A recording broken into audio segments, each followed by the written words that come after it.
నగరపాలక సంస్థ బాధ్యతలు చేపట్టి నగరాభివృద్ధికి బాటలు వేశామని గుర్తు చేశారు.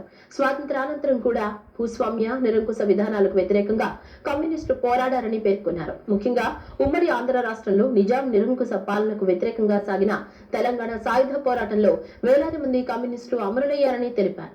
గడిచిన శతాబ్ద కాలంలో అనేక సామాజిక రాజకీయ ఉద్యమాలకు నాయకత్వం వహించిన ఘన చరిత్ర భారత కమ్యూనిస్టు పార్టీకి ఉందని ఆ పార్టీ జిల్లా కార్యదర్శి శంకర్ దోనేపుడి అన్నారు.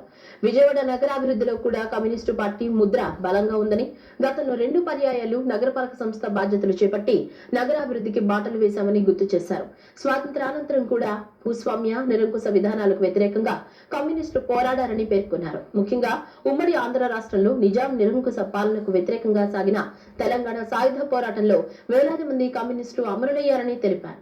ఈ దేశంలో స్వాతంత్ర్య పోరాటంలో కనీసం ఒక్క లాఠీ చార్జ్ అయినా పార్టీ ఏదైనా ఉన్నది అంటే, నాయకులు ఉన్నారంటే ఆర్ఎస్ఎస్, భారతీయ జనతా పార్టీ నాయకులే. కనీసం వారికి చరిత్ర లేదు. దేశ స్వాతంత్ర్య పోరాటంలో అసూరు బాసినటువంటి అమరవీరులు కమ్యూనిస్టులు, కాంగ్రెస్ పార్టీ. కాబట్టి ఇవాళ ఈ దేశంలో 2 పార్టీలు, కాంగ్రెస్ పార్టీ, కమ్యూనిస్ట్ పార్టీ 100 సంవత్సరాలు పూర్తి చేసుకుని ఇవాళ తిరిగి 100 సంవత్సరాల తర్వాత తిరిగి మళ్ళా 101వ సంవత్సరం అంటే యవనంలోకి ప్రవేశిస్తున్నట్టు పెద్దలు చెప్తారు. కాబట్టి